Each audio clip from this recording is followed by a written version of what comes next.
Digital Cafe is hosted by the Soil Health Nexus, and the Nexus is a university-led group dedicated to increasing access to research-based soil health knowledge, extension, and resources. And our biggest goal is to help educators teach soil health. That's our goal. And we are from the 12 states North Central regions. And we are not just a university, but we are both there's farmers in our group, there's agency staff, both state and USDA's. There's a lot of different people in our group.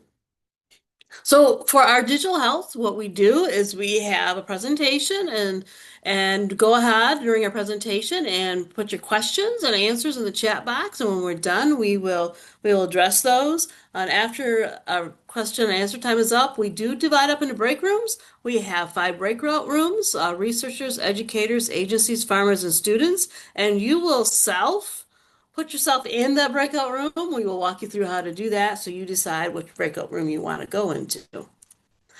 Today, Dr. Mrill Ingram is our speaker. We have 2 on here, but Mrill's going to be our speaker, and she's going to talk about some of the work that's being done in Wisconsin and go over some trials and research that they've been doing for the past 5 years. So with that, Mrill, I'm going to go ahead and I'm going to stop my share, and you can take over. All right. Thank you very much. I'm excited to be here. I am doing a kind of wrap up of 5 years of a project, so I feel like I've got a lot to say. Looks like I might need to. Can you guys see my screen, my first slide yet? Yep, it looks great. Okay, terrific. Okay, so my goals here, I've got kind of 3 big goals, and I want to tell you about the evolution of this project, how we actually started and created this farmer-produced data set on cover cropping and what farmers are doing with cover crops around the state of Wisconsin. And then as a participatory project, how we tried to share that data back out. So I want to tell you about the way we pulled this project together, which evolved a lot over time, and also tell you a little bit about some of the agronomic findings that are coming out of the cover cropping data. And then lastly, and I'm excited to talk to you guys in particular, but to sort of share what we've learned about how farmers are themselves learning about cover cropping and kind of continuously learning and making decisions in the arena of cover cropping, where sometimes there's not as much expertise as there are in other places. So there's some interesting challenges going on there. Dan Marzu is someone I've worked with, and I rely a whole lot on my extension colleagues, but Dan is actually up north presenting at one of the state's producer-led watershed groups, so he can't be here today. So when we hit some of those agronomics, I may get a little thin on the knowledge, but we can always circle back and answer questions. All right, let me make sure I can advance. So quickly, this is me with probably the only cover crop that I have grown. So I am not a farmer myself, except for what I can do on my small urban plot in Madison, Wisconsin. My background, I'm a geographer, I'm a social geographer, and so I look a lot at things like policy, and in particular, the knowledge networks, the kinds of associations and institutions and habits that we create that help shape how we relate to the land, what we do with the land, our attitudes about it. So let's see, get this.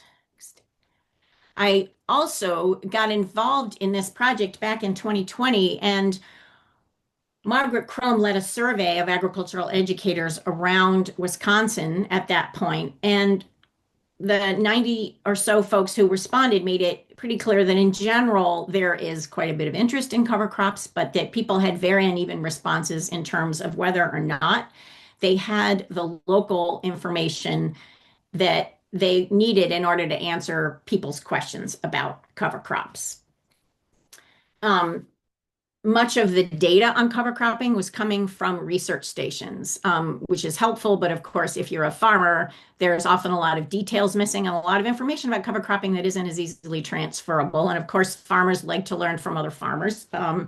The other thing is in 2020, if you can remember a big event that year, COVID hit and we were not able to go on farms and do research. So the citizen science model, which we were already entertaining as a way to try to understand more what was going on locally around Wisconsin with cover crops, became very attractive. And along the way, it wasn't just the agronomic questions, but really trying to understand both how how are farmers learning about cover crops, given that it's a context in which there isn't a ton of knowledge. What are their sources? How are they solving problems as they come up? How are they feeling about cover cropping over time? But then also, how can we, as a participatory project, share what we learned back to farmers in a way that help them continue to engage in cover cropping? And I don't probably need to say to this group, but that of course cover cropping has many benefits related to soil health. And so there are more and less effective ways that cover cropping is put into action. And so all of this is a pretty interesting dynamic question agronomically.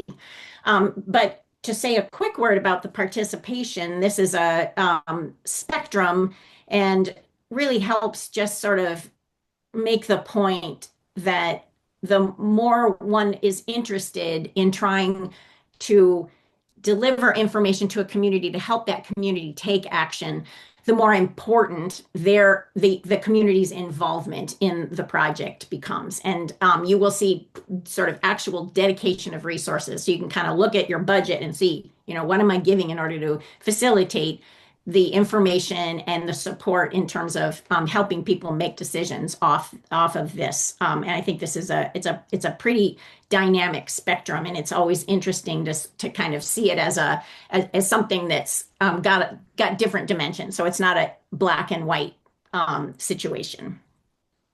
This is a ridiculous slide, and I simply share it in order to give you a general sense of once we started asking farmers about their perceptions, and I'll say something in a minute about how we started to get this data. So I'll run you through all of that pretty quickly here. But what I wanted to pull out with this slide was this interest in data. So it wasn't even around a specific issue. Of course, there were certain ones, and I think being able to take end credits or being able to understand the impact of cover crops on nutrient management is a big deal, because of course that's where the issue about saving money around inputs like fertilizer come to the fore. But there were many different kinds. There were questions about overwintering, lots of questions about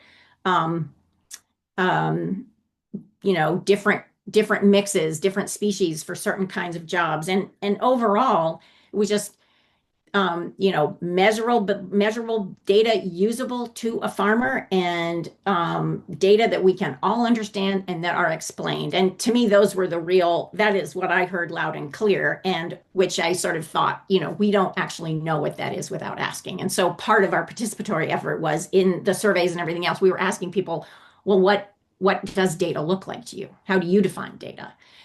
What kind of data is useful to you in making decisions? And so that's something we've always been, not trying to rush to assume that we understood at the beginning.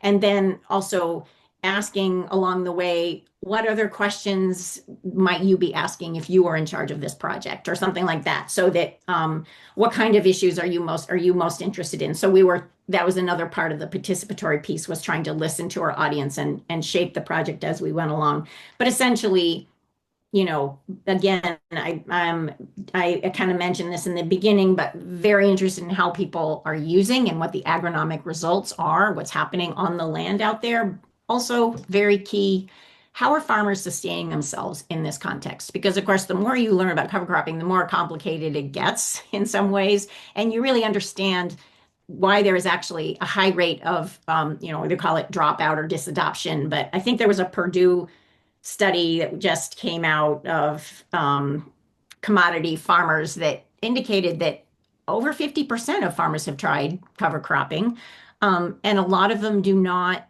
keep it up. they remain open to it. I think there was under 20% or even less said, no, I won't I would never do it again. But it clearly there, you can have some failures, years can line up badly. Drought means you've got a cover crop taking all the moisture out of your soil, et cetera, et cetera. So, this kind of risk, along with the fact that you're trying to make decisions in a space where the local information, the stuff you need in order to make this work, is sometimes not there. So, I think this question of what sustains them in the practice is what really caught my interest. And then, of course, how are we sharing this data back with people? This is what our data looks like. So a lot of numbers, a spreadsheet, and even the lab reports that we send to farmers, we heard from them. We don't actually, not all of them. Some people said, this is great. This is like Christmas. Thank you for telling me what I did with my cover crop. And other people we worked with were like, which of these numbers is important? So quick overview of how this project works. You start in the upper left corner. I talked about this gap in applied and local cover crop knowledge and data. So what in our project, how it works is we have an online survey that farmers who participate with us, and there are some 50 to 60 every season for the last 3 years. We've seen this now. And they complete an online survey on their management practices, what they're doing with a field. And they choose a small field, big field, doesn't matter the size, but they choose one field. They have a sampling kit that we send them. They do the survey online, take the sampling kit, and they take a fall sample and a spring sample, and there are pre-addressed mailing envelopes with sampling bags, and they put those in the mail. Side note, sometimes, we have to tell people don't put them late on a Friday on a hot weekend when your cover crop will sit in the box and stew because it really will ruin the sample. But we also created a database, and I'm going to show you a little bit of what we did with this, but pulling together all the results from our farmers, along with the lab results, we have a data set which is allowing us to create some visualized results and also help people who are interested in looking at the agronomic outcomes from this data set. It's downloadable. So we have a pretty clean data set, and it was not short process trying to think about how do we define, what are our species definitions and what kinds of nutrients are more important? How do we color code things? It was a pretty interesting discussion. The lab results are sent to farmers individually, and then also we have this data set generating this visualization, which I'll give you a tour of in a little bit. And the goal here is that more growers have access to these data-rich scenarios. So people will be able to click on information and see what's happening on other farms. And they'll have all the complexity of the data that you really need to hear if you want to, if you're a farmer and you want to know how a farmer got a certain result, all of that information, along with precipitation data, which we import, and growing degree days, which are essentially kind of the amount of warmth the plant will get over a season. Those two things are kind of brought in from other data sets, so we can really provide a lot of useful information on why people are seeing what they're seeing with cover crops. Okay, so the one thing is that along the way, this is Dan kneeling there in the field. He was originally collecting these samples himself. And then when we started to grow, we realized, oh, we can't do this ourselves. So he's giving a little demo. He spent a whole weekend in his garage cutting PVC pipe because we were like, well, what's the best way to make a quadrant? And how do we, 2x2 quadrant for the field? And that cardboard box that you can see in the alfalfa there, that's the box, the shape of the box that our kit comes in. But it's got the bags, it's got a scale, and it's got clippers, and then these parts of PVC pipe along with instructions. The bucket is provided by the farmer. So you can see it in action there on the side of the screen. I wanted to say something about the group of farmers that we work with. We didn't really need to invent the wheel in terms of, although, networks of people are super important to sharing information. Wisconsin does have these producer-led watershed groups, and these are this is a list of the ones that we've worked with so far. There are many others, but they've been very critical to us or helpful to us in terms of identifying people who would be interested in doing the project and sharing the results around with other people.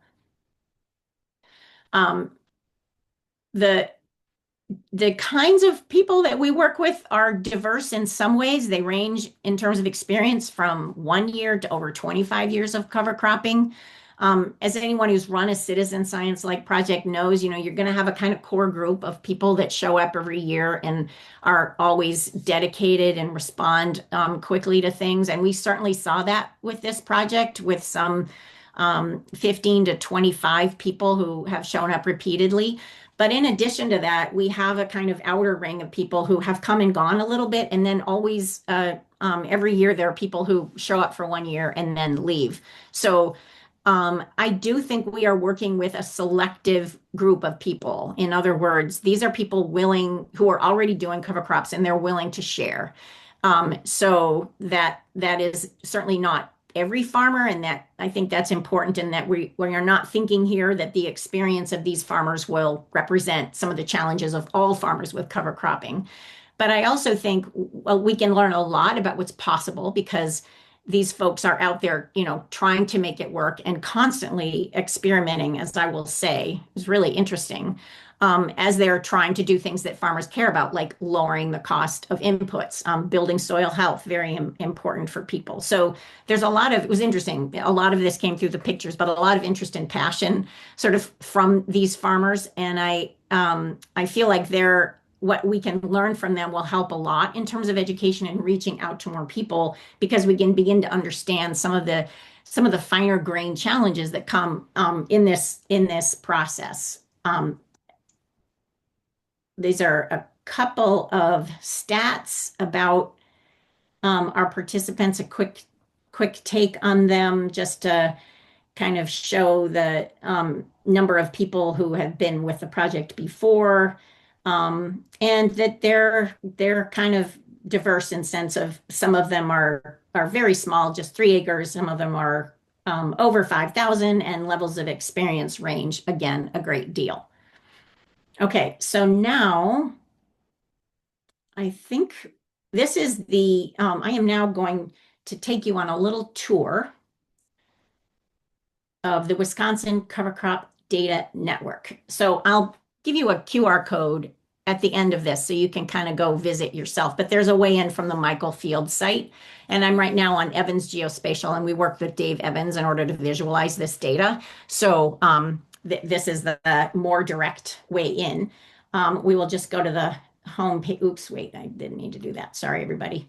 The home page here shows you the different visualizations. And we started with the map and with the graph. And so we had this growing data set of people from around with all of their experiences. We wanted to hold on to the diversity of experiences and try to put it online somewhere, right? So one thing as an aside, one can go and download the full Excel file of all the data, which includes, I should have said this before, the lab results that we are getting back include biomass results, so levels of biomass in the fall and in the spring.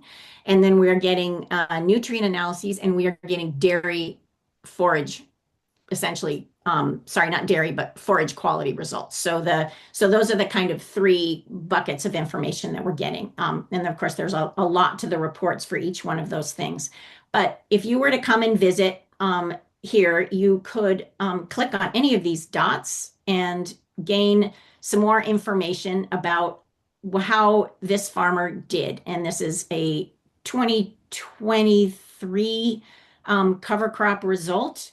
It looks like this person planted, let's see, they were planting after wheat, and they saw cover crop biomass results here in the fall and the spring. So we have both of those, and there's a picture at the bottom. So all of that information is contained in each of these farm cards, And then going over to the left, the display options allow you to select for fall cover crop biomass as well as spring types of cover crops, and then other things like warmth and planting date.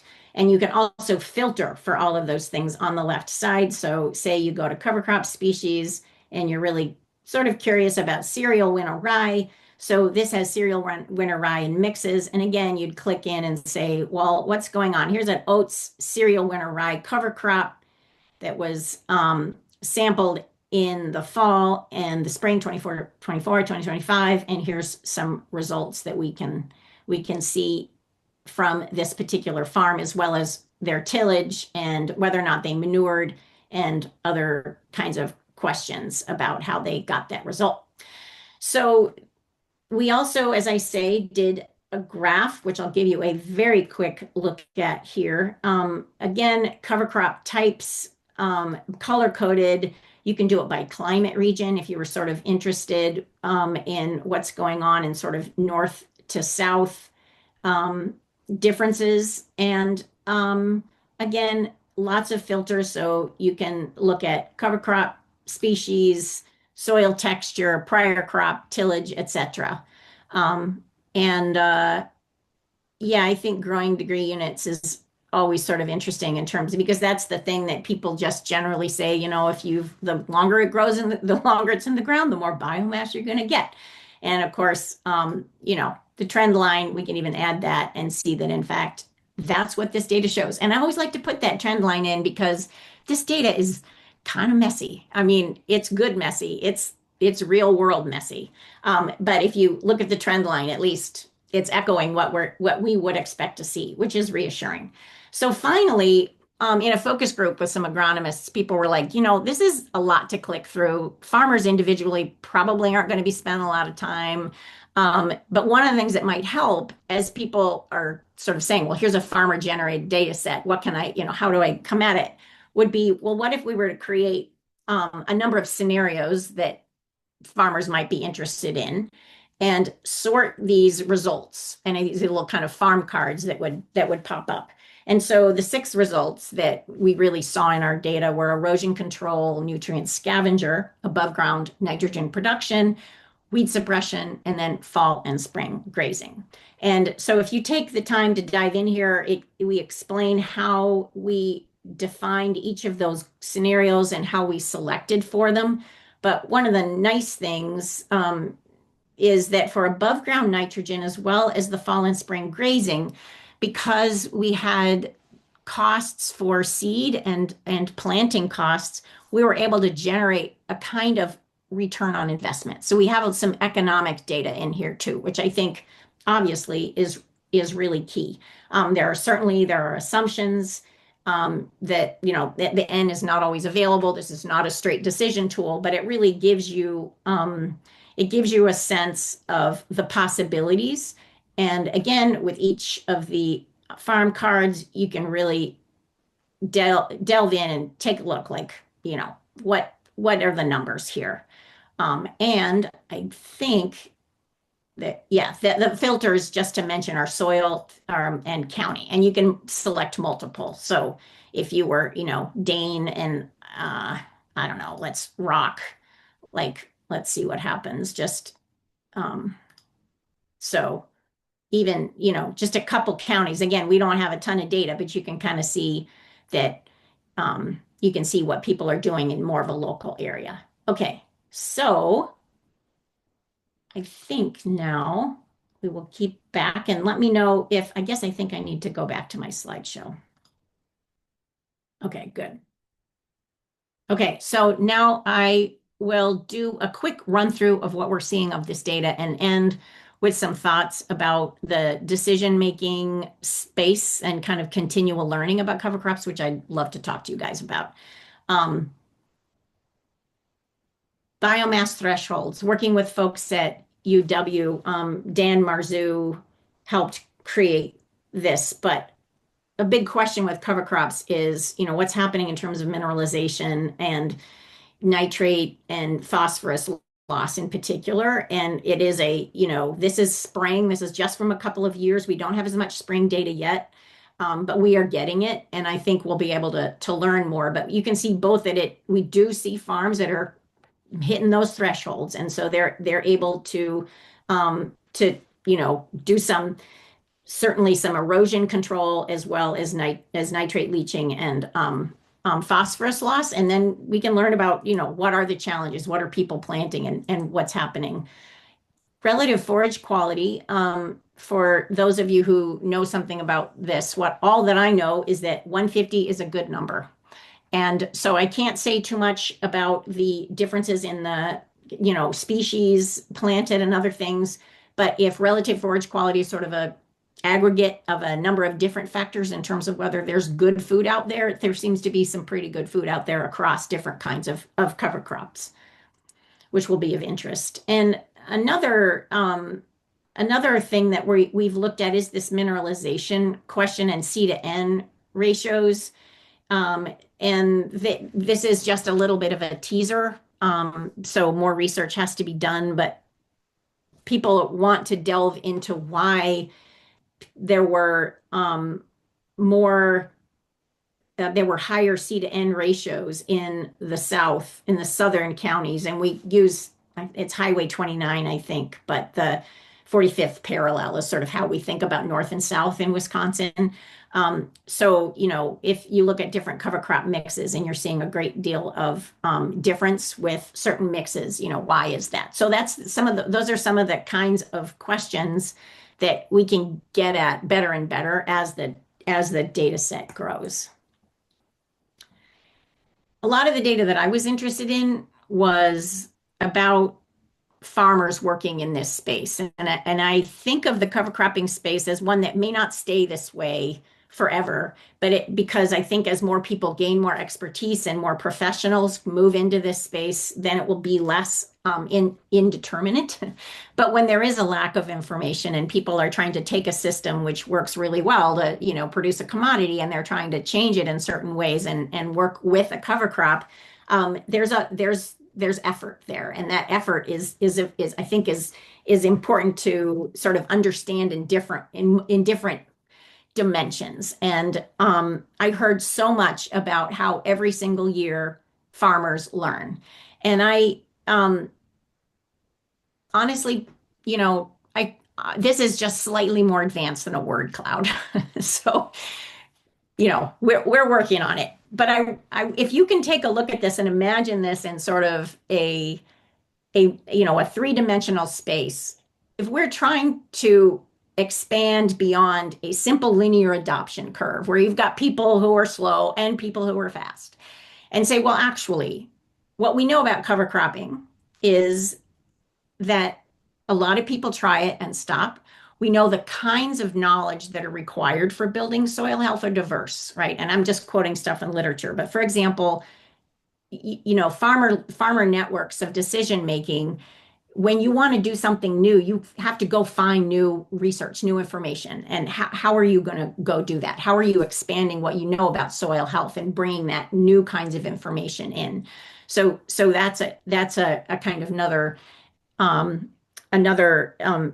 And then the other thing, of course, is that cover cropping it exists in tension with things like the cost of fertilizer. And so how is decision making about cover cropping, how does that change when you're faced with this drought and nothing sprouts? And so, you don't get your cover crop just sits in the field and doesn't ever germinate.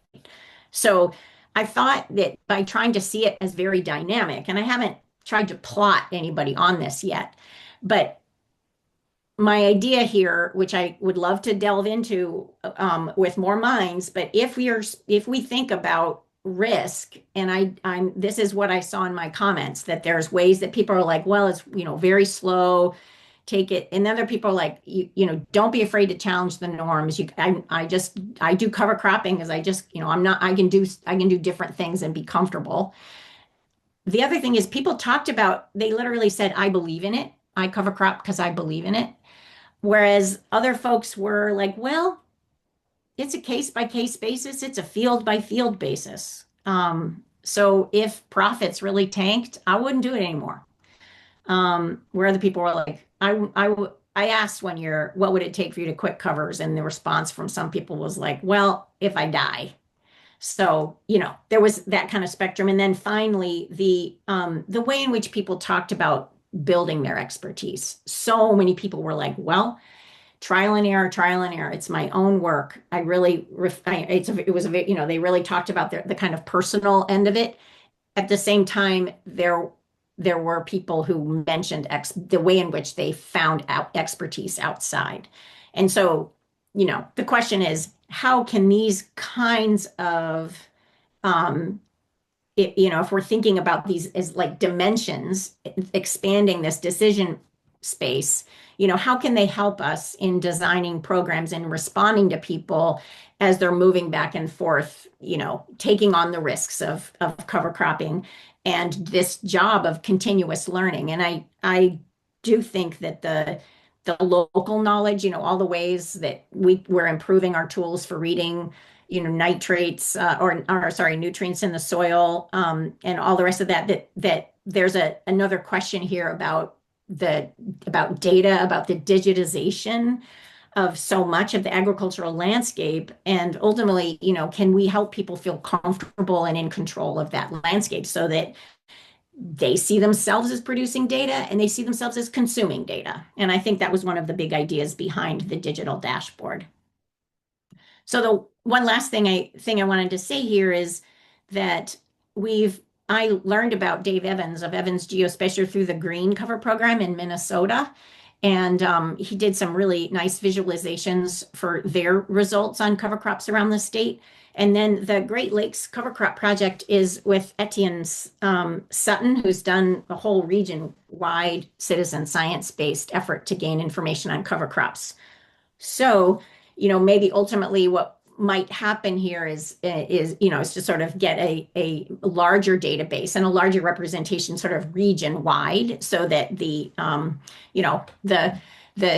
upper Midwest and with all of its distinctive geographies and climate can actually have a shareable farmer produced data set on what's happening with covers and the kinds of results people are seeing. Okay, so that is it for me. This QR code will take you to the dashboard, as I have mentioned, and it's up there at the top of the dashboard too. These tools are in development, and we're looking forward to continuing to gather data from farmers and also to kind of up our game in terms of outreach to figure out how to make the dashboard and what are the products we can make to, help kind of build a data expertise among farmers. And my email is up there too. So I hope that you will reach out. And thank you very much for listening. Thank you, Mrill.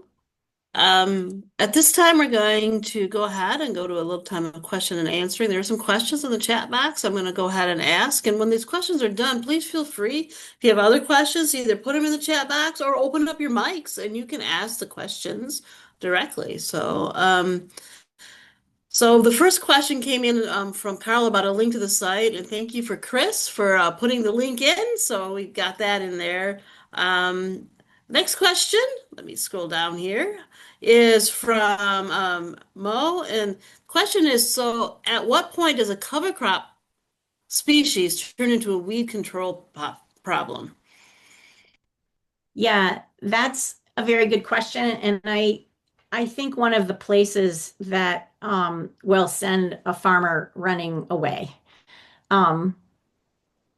So termination is really important. And one of the questions we have is, what is the timing and the method for how you're going to make that cover crop go away when you want to grow a cash crop. So, of the problems that rose to the top, it was much more maybe moisture management that we heard being a problem rather than persistence, or we heard some things like pests. I think slugs were a problem for many people one year in terms of what that cover crop is doing to impede the cash crop. But that said, their persistence is definitely a problem. And that's where the overall strategy of saying, make sure you plant something that doesn't overwinter, or with your termination method, make sure you're talking to people who can, help you determine the dates that you want to get in there so that you don't get so much growth, so much biomass that it doesn't respond to the treatment. While we're answering this few questions, Anne's going to put up a survey, and I know we all hate surveys, but if you could fill them out, this is for us to comply with all of our required demographic stuff. So we're going to move right along. Nikki wants to know if you feel like this participatory process has increased farmer trust in your data. Yeah, I love that question. So I am sure there's a way to evaluate and we'll do that.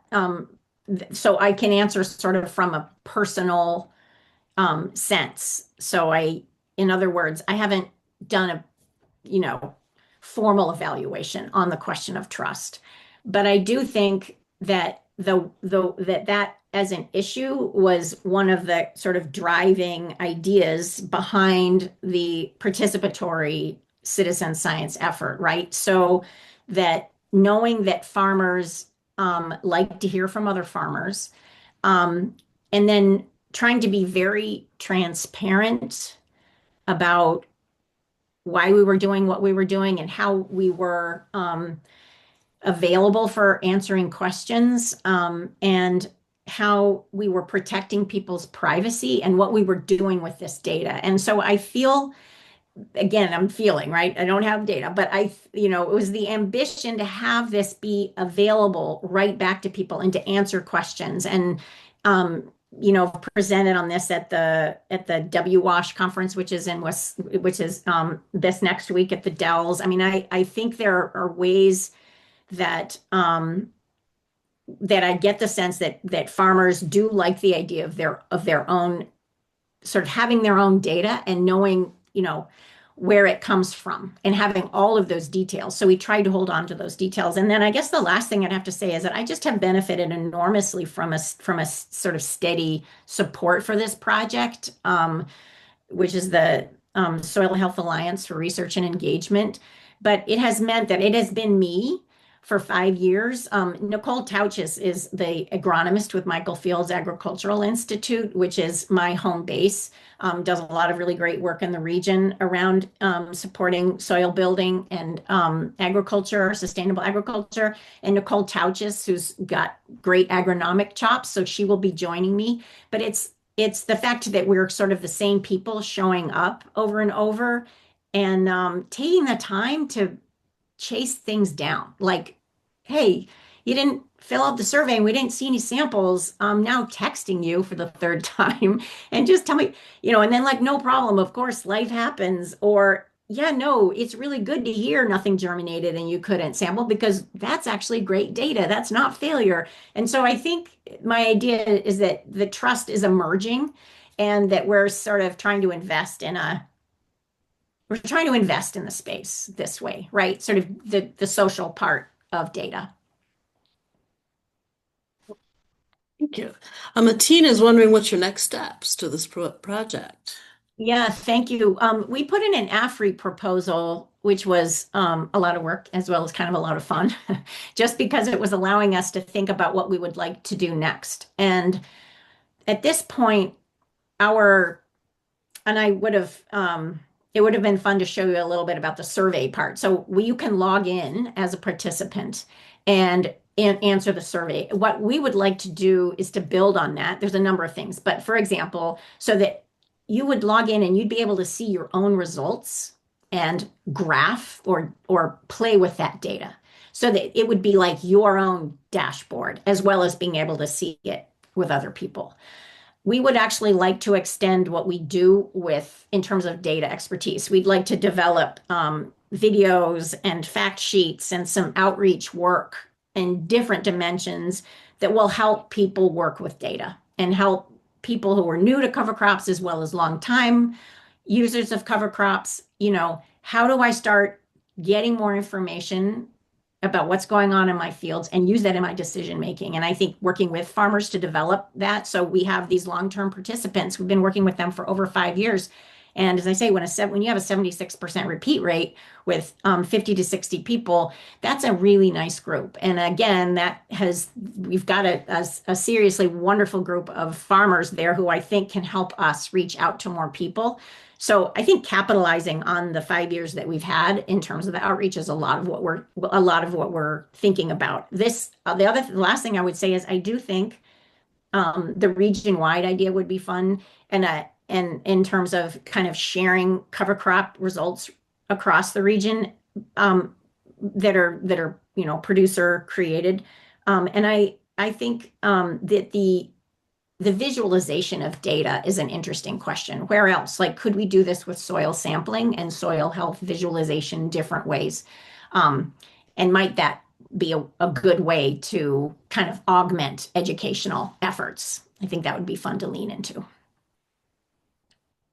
Jake is wondering, do the farmers measure the wet weight in the field and then the moisture content was measured in the lab ahead of tissue nutrient analysis?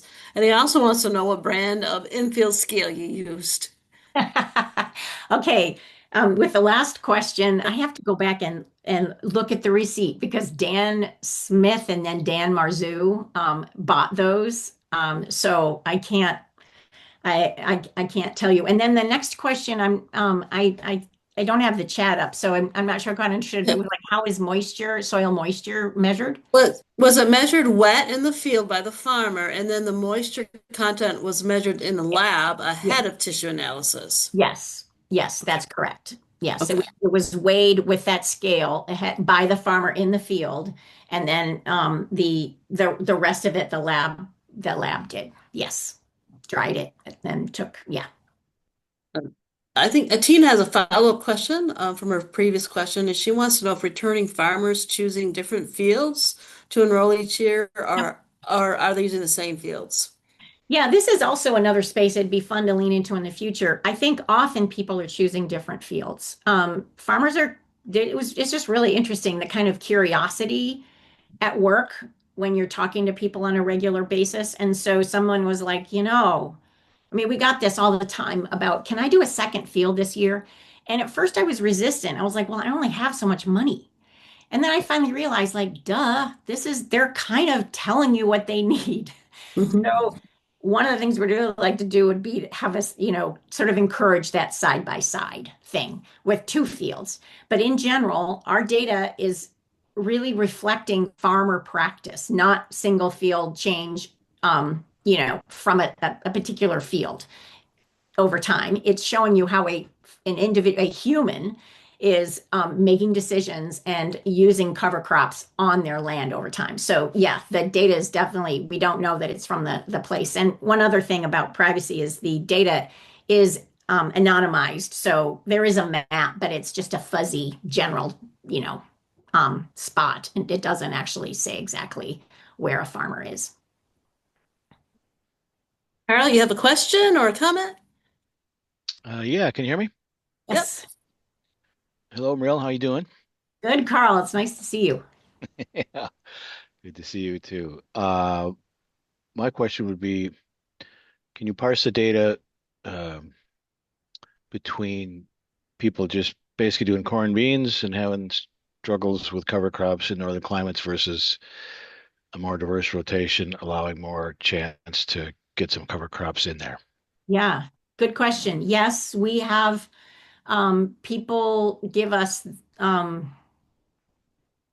3 years of their rotation, and it's in that big old data set, and anybody can download that data set from our website. So if you want to play around with data, um, we have it.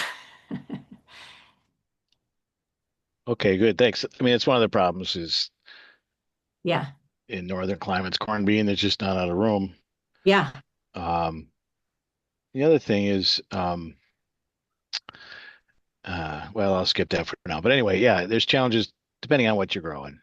yeah, yeah. And I think that someone with that particular question, ideally here you'd sort of be, you could look at the data and say, well, knowing that the planting growing window is so short because of where we live, what are people doing? How are they responding? What are their strategies? What could we lean into? So something like interseeding, I don't know, but I don't think a ton of people did, but some did. So Yeah. yeah, I think it would probably just lay the table for more investigation and maybe even collaboration. I mean, I think that this in some ways is the other benefit of what we're trying to think about is how to sort of collaboratively push forward in terms of Yeah. improving agricultural production. So we're producing better soil health at the same time. Yeah. And the other thing I remember now was the extent to which farmers are thinking of cover crops as another crop versus just an add-on to what they're doing. I've heard farmers mention that a bit. Like if you don't treat it like a crop, you're not going to harvest it maybe, but like if you're just gluing it on the side of your system versus incorporating it in your entire system, maybe that's part of the problem. Yeah, I think that that's a really interesting, the gluing it on the side of your system thing. I think there's a diversity of attitudes and uses across even this, we've got 220 some fields represented now in 5 years.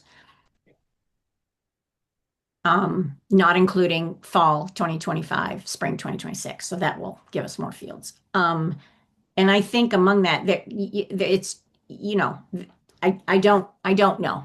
I think you will see people who've integrated it in ways that where they can talk very specifically about how it's doing what they want with nutrients, it's building soil structure, and they've got it really integrated beautifully. The forage grazing question, people are definitely integrating it with their livestock management.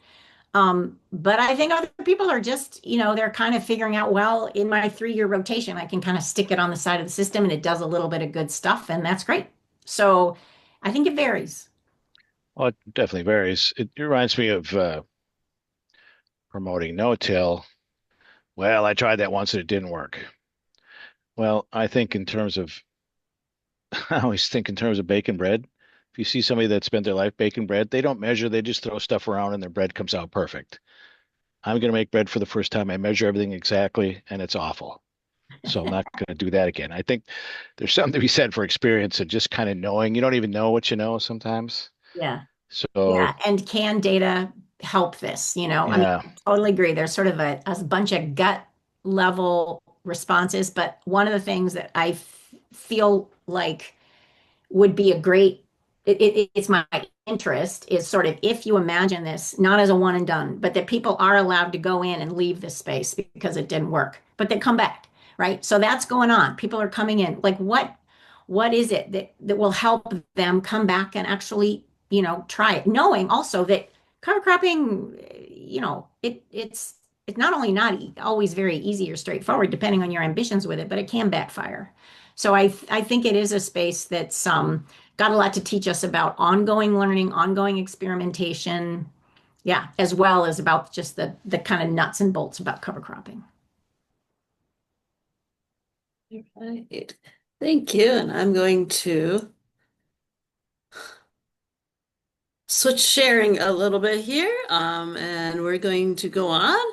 Let's see. So next month, tentatively, this is what we're scheduled on January 21st. Bailey Tengen from University of Minnesota is going to talk about some of her projects on ag ecosystem and environmental research. And then maybe loop in some of this, some other projects that are going around the region. So with that, thank you all. If you would like to spend the next few minutes going into the breakout room, why don't you go ahead and put the breakout room up if you can do that, Anne. And in our digital discussions on our cafes, we just give you some ideas. One of them is impressions. Any current research that supports, disclaims what was discussed. What can you learn about this and other ones? And we are always begging for future topics and speakers. So if you have any future topics and speakers, please feel free to give it to let us know. And you can let myself, I'm Christina Carell from Michigan, and Nardi from Wisconsin, Walt Seld from Purdue, and then we have also Christine Charles from Michigan, and we're more than happy to listen to those. So if you want to right now, go ahead and pick out the breakout room you want. Once you're done with your breakout rooms, go ahead and exit, and you'll just leave the program. Thank you. If you need any help getting in breakout rooms, please let us know, and we will help put you in those breakout rooms.